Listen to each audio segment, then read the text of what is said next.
Hey guys, it's time for another lesson, so let's do it!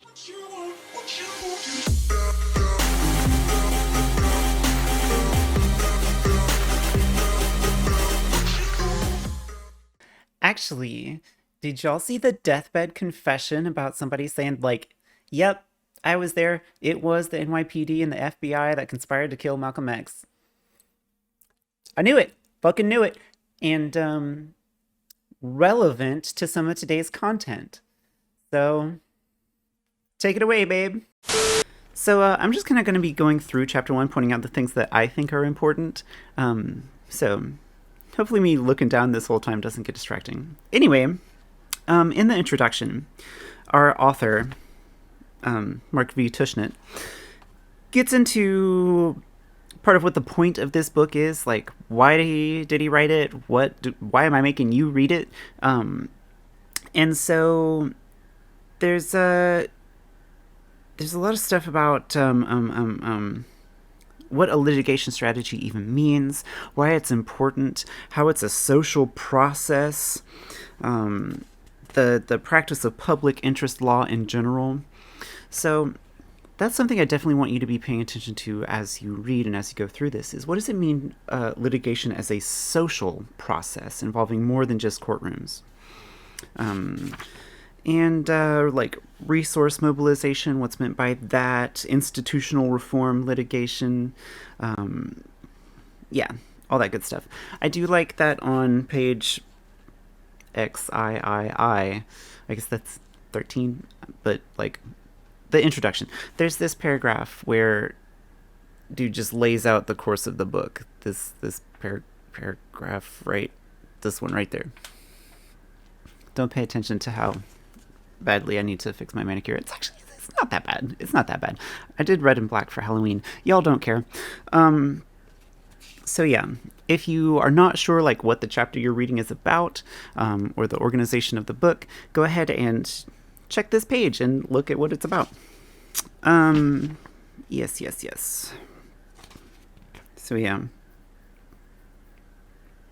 I do really like the line at the very end, where he says, ending this story in 1954 would impose a false closure on a process that continued for many years thereafter. How many years, Mark V. Tushnet? Well, it turns out 50, at least. And ongoing. Wait, no, that would just bring it to 2000. Oh my god, 70 years. Forever. Forever. It's not over yet. Ah, shit, I just spoiled the whole book. Anyway, chapter 1 starts off. NAACP was founded in 1909 by a biracial group desiring to counter an increase in white violence against blacks throughout the country. When was this written? Was it still okay to just say blacks instead of black people?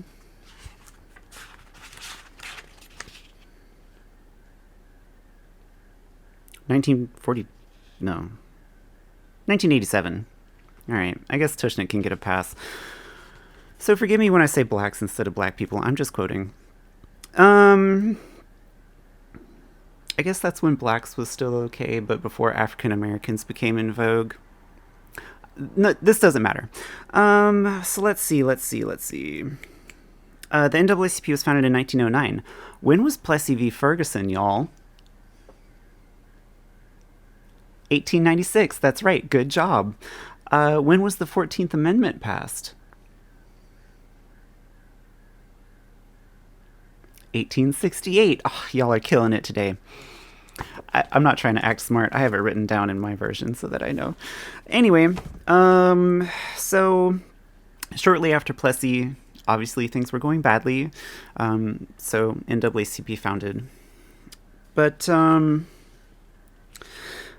on the second page, so it talks about creating the developing a plan for coordinating litigation, and then it goes into Charles Garland and the Garland Fund. So that's something I absolutely want you to get out of this first chapter is, who was Garland? How did he get his money? It was inheritance from his rich dad. And is a shitload of money back then. I did the calculation at some point. Is a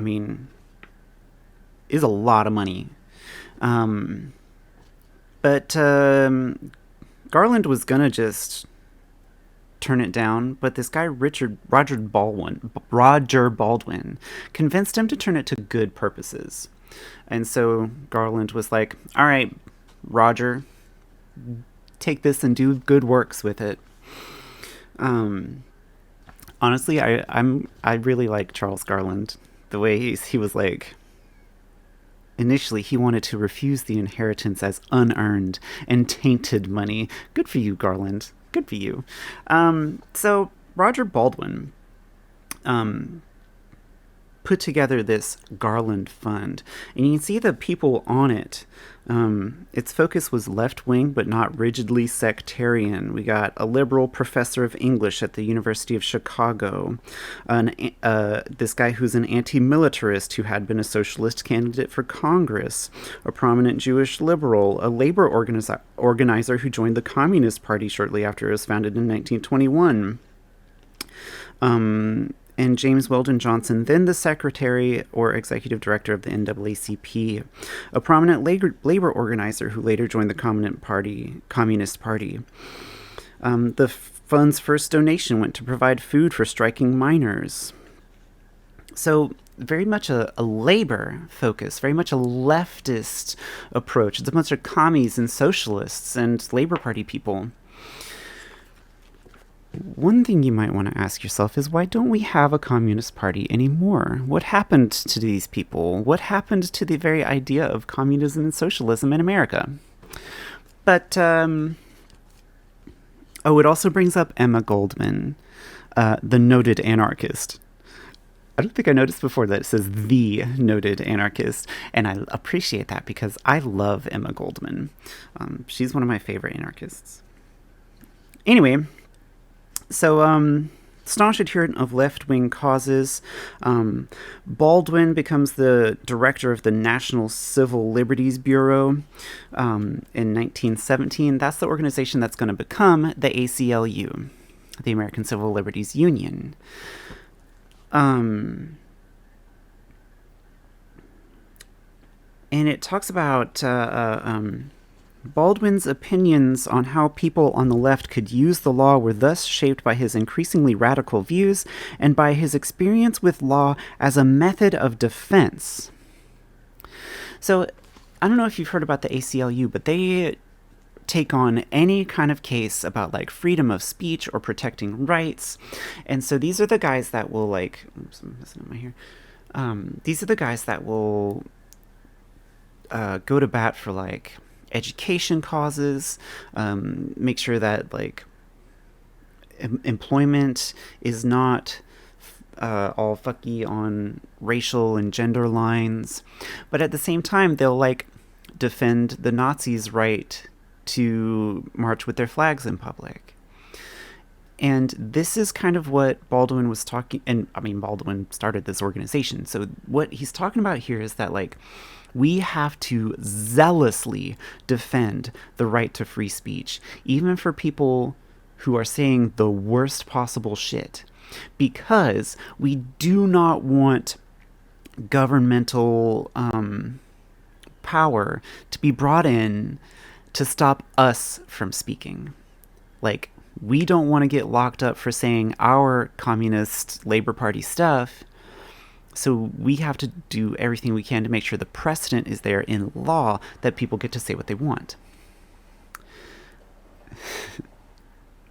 Now, that becomes kind of interesting when we start to think about how, like, Martin Luther King Jr. didn't actually get murdered like during the Million Man March. Some have suggested he didn't get murdered until he started talking about socialism and how great it is. Same with Malcolm X, actually. I'm not trying to turn this into a conspiracy video about assassinating powerful black leaders, and absolutely it had a lot to do with being powerful black leaders, but something to consider. And then, well, I'll answer the question I asked earlier. The whole Red Scare, the whole McCarthyism era that turned communism into a bad word, into a dirty word, where people were legit getting blacklisted and arrested for being communists, just for stating, just for talking about it, for daring to criticize capitalism. So that's interesting. Oh,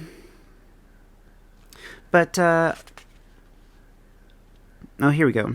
On page 4, Baldwin explained, I champion civil liberty as the best of the nonviolent means of building the power on which workers' rule must be based. For Baldwin, then, the law was to be used instrumentally and defensively. Yeah.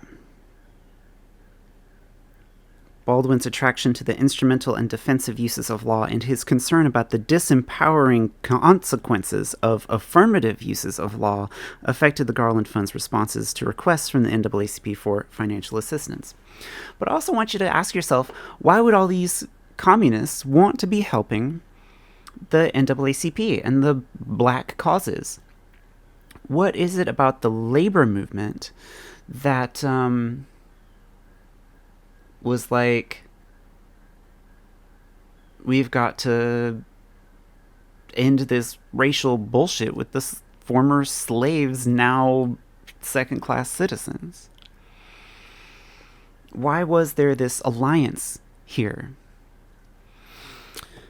Let's see. The book goes on into giving the NAACP some cash for litigation, but you have to remember that anything that came from the Garland Fund was like, all right, we want to use the law defensively, not affirmatively, not to like,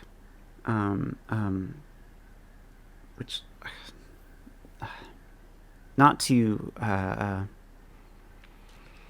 come down hard with the power of the government, but just to make sure that we don't get stopped. What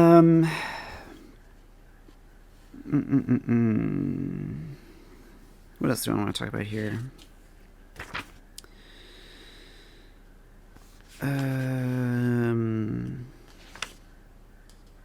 Definitely Du Bois.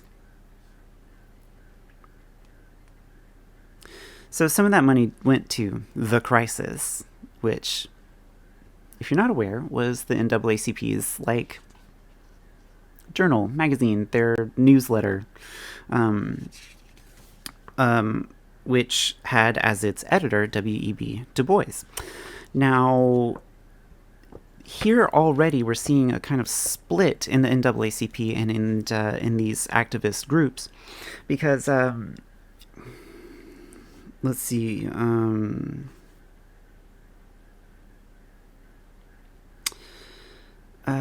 Actually, is this where we see the split?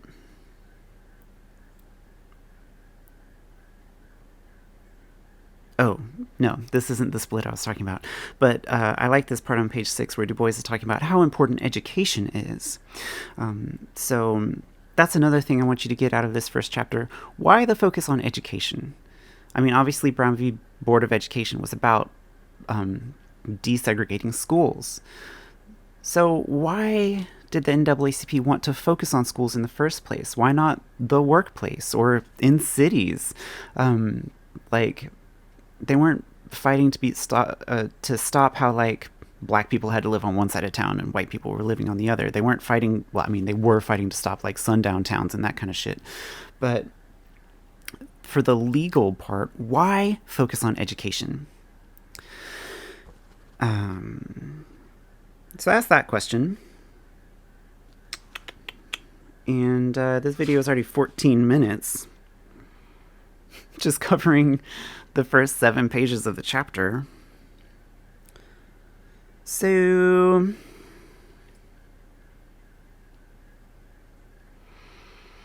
I also want you to pay particular attention to the choice to pursue litigation. And what is the controversy around Du Bois within the NAACP? Yeah, I'll just leave that as a question this time. Oh, I did it backwards. My hair was looking so good this whole time, and now it's fucked up. Oh well. Good time to stop. So, let's call this one here. And what was it that Du Bois was pushing for? And it does talk about this in chapter 1 on the next couple of pages. And how did that infighting, come up? Also, for the rest of the chapter, pay attention to the ideas of economic instrumentalism and autonomous legalism. That's on page 11. What do those two terms mean, and how are they used? So, chapter continues quite a bit, so I'll probably finish that in another video. So yeah, go ahead and read chapter 1, and go ahead and read chapter 2 while you're at it, and we will talk about that some more later. You know, I'm just always having problems with my hair. Leave a comment below if you think I would look good with a shaved head, so I don't have to fuck with it anymore. Anyway, that stuff about free speech. We've gotten a real good example of why protecting free speech might be a problem with all the, mask deniers, COVID deniers, Holocaust deniers, QAnon crazies, Trump followers storming the Capitol. Just a lot of good stuff. Anyway, like she said, read chapter 2, and talk to y'all later. Bye.